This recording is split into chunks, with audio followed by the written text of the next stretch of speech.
আসসালামু আলাইকুম।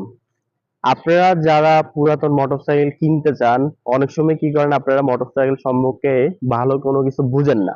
তো মোটরসাইকেল পুরানো মোটরসাইকেল যখন কিনবেন, কি দেখে কিনবেন আর কিভাবে কি কাগজপত্র দেখে কিনবেন? আজকে আমি আমার এই ভিডিওতে আপনাদের দেখাবো একটা পুরানো মোটরসাইকেল যখন কিনবেন, কি কি কাগজপত্র দেখে কিনবেন আর মোটরসাইকেলের কি সব যন্ত্রপাতি আছে সেগুলো দেখে কিনবেন।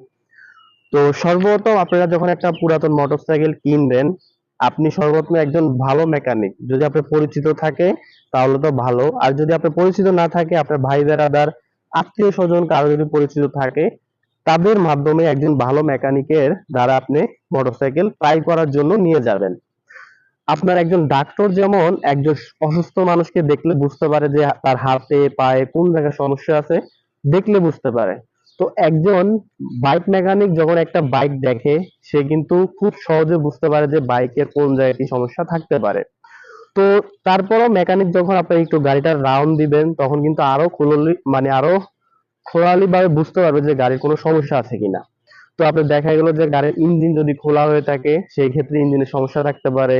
তারপর দেখা যায় যে গাড়ির আপনার অরিজিনাল যে পার্টস গুলো আছে সেগুলো যদি চেঞ্জ করা থাকে সেগুলো আপনি বুঝবেন না, কিন্তু মেকানিক যদি আপনি নিয়ে যান তাহলে অবশ্যই বুঝতে পারবে।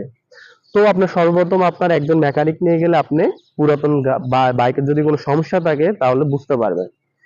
তারপরে আপনি যদি আপনার মোটরসাইকেল দেখা গেল যে আপনি যার থেকে কিনতেছেন, গাড়ির কাগজপত্র দেখা গেল অনেক সময় অবৈধ গাড়ি হতে পারে, আপনার চোরাই গাড়ি হতে পারে। যেমন আপনার যেসব গাড়ি চোরাই গাড়ি হয় এমন অনেক গাড়ি আছে গাড়ির আপনার সিটের নিচে সিটের নিচে দেখা যায় যে কাগজপত্র রাখা হয়, ডুপ্লিকেট কাগজপত্রগুলো রাখা হয়। আর অরিজিনাল গুলো বাসায়, মানে যার মোটরসাইকেল সে বাসায় রাখে। এই এই যে এই বাইকটা যখন চুরি হয় মানে কাগজপত্র তো আপনার সিটের নিচে থাকে, এই যে এই চোরাই বাইকটা কিন্তু আপনার কাছে যদি বিক্রি করে আপনি বুঝতে পারবেন না, যেহেতু ডুপ্লিকেট কাগজপত্র আছে। এইগুলো দিয়ে আপনাকে বিভিন্ন রকমের কথাবার্তা দিয়ে আপনাকে চালিয়ে দেবে, মানে আপনার কাছে বেচতে পারলে হয়েছে। তো আপনাকে বলবে যে অরিজিনাল কাগজপত্র গুলা আমার বাসায় আছে, তো বা আমার খালু বা আব্বা যে কোনো একজন আছে তার কাছে আছে, সে অন্য জায়গায় থাকে, আসলে দিয়ে দিব। তো এইরকম কথাবার্তা বলে। তা আপনারা অবশ্যই এই ডুপ্লিকেট কাগজপত্র দিয়ে আপনারা গাড়ি কিনবেন না, ঠিক আছে? তারপর দেখা গেল যে অবৈধ যেই পথের গাড়িগুলো যেমন বর্ডার ক্রসের গাড়িগুলা বাইকের, এগুলো কিন্তু আপনি কখনো কাগজপত্র হয় না। তো সেই ক্ষেত্রে এই কাগজপত্রহীন গাড়ি আপনি কখনো কিনবেন না, ঠিক আছে?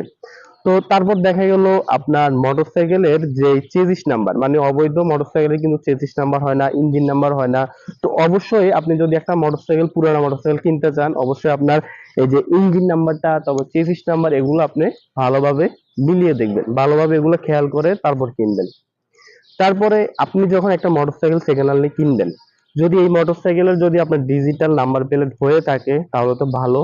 আর যদি না হয় তাহলে আপনি যার কাছ থেকে কিনবেন অবশ্যই তার কাছ থেকে আপনি একটা স্ট্যাম্প আকারে একটা ইয়ে করে নেবেন, লিখিত নিয়ে নেবেন যে আমি তার কাছ থেকে মোটরসাইকেল কিনতেছি, আমি এখন মালিকানা করব।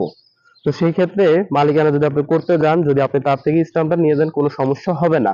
আর যদি আপনি স্ট্যাম্পটা না নেন সেই ক্ষেত্রে কিন্তু এই যে যার গাড়িটা সে কিন্তু আপনি যদি বলে যে এই গাড়িটা না, এই গাড়িটা মালিকানা করতে গেলে কোনো সমস্যা হবে। তো সেই ক্ষেত্রে আপনি অবশ্যই স্ট্যাম্পটা নিয়ে নেবেন। এবং এখন যার গাড়ি সে যদি বলে যে মালিকানা করলে কোনো সমস্যা নাই, মালিকানা করুক, তো স্ট্যাম্পটিতে লেখা থাকলে আপনার কোনো ঝামেলা হবে না। তো আপনি বিআরটিসি তে গেলে বিআরটিসি মোতাবেক যা যা দিতে হয়, মানে আপনার নাম্বার প্লেট করার জন্য যতগুলো টাকা দিতে হয় আপনার দেখা গেল এখন আপনার এই যে 2 বছরের যদি কাগজ হয় সেক্ষেত্রে আপনার দিতে হবে 950 টাকা। যদি কাগজের ডেট ওভার হয়ে যায় তখন 950 টাকা দিবেন, তারপর আবার দেখা যায় 2200 2250 টাকা এমন টাকা দিবেন। তো সেই ক্ষেত্রে আপনি আপনার রেনু করতে পারবেন। তো পুরানা মোটরসাইকেল কেনার আগে অবশ্যই আপনি একজন ভালো মেকানিককে সাথে নিয়ে যাবেন, ঠিক আছে? আর বৈধ গাড়ি কিনা সেটার কাগজপত্র আপনি বৈধভাবে দেখবেন। তো আশা করি আপনারা বুঝতে পেরেছেন। আর পুরানো মোটরসাইকেল কিনলে অবশ্যই একজন ভালো মেকানিক সাথে করে নিয়ে যাবেন। তো যারা যারা এই ভিডিওটা দেখেছেন অবশ্যই আপনাদের কিছুটা হলেও উপকৃত হয়েছে। আর উপকৃত হলে অবশ্যই একটা লাইক করবেন, কমেন্ট করবেন। আর আমার চ্যানেল যদি নতুন হয়ে থাকেন অবশ্যই একটা সাবস্ক্রাইব করে চ্যানেলের পাশে থাকবেন। তো আল্লাহ হাফেজ।